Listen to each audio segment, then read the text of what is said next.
Ito ang mga dapat natin aabangan sa Batang Quiapo mga kapamilya na wag na din papalampasin ang bawat episode ng telesering ito.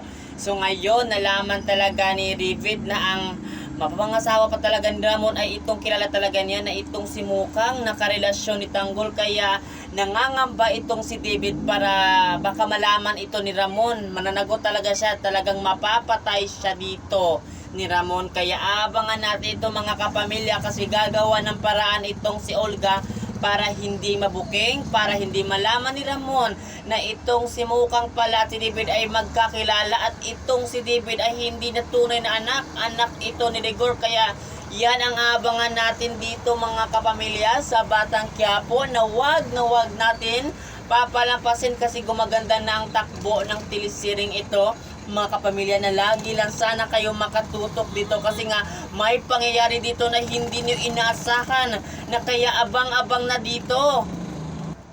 Dahil sa pagkakataong ito, maghahanap ng paraan si Olga para talaga ay hindi mapalpak ang kanyang plano. Ano kayang gagawin na dito kay Mukang? Siguro papatayin niya itong si Mukang para lang hindi mabuking ang sikreto niya dito tungkol nga sa pagkatao ni David. Kaya mga kapamilya, abangan natin yan. Sana nga talaga ay hindi magtatagumpay si Olga sa kanyang gagawin dito kay Mukang, kasi kung magkakagayon at malaman ito ni Tanggol na siya ang pumatay kay Mukang, ay talagang mananagot talaga itong si Olga sa kamay ni Tanggol. Kaya mga kapamilya, lagi lang kayo makatutok dito sa Batang Quiapo na kinaabangan natin tuwing gabi.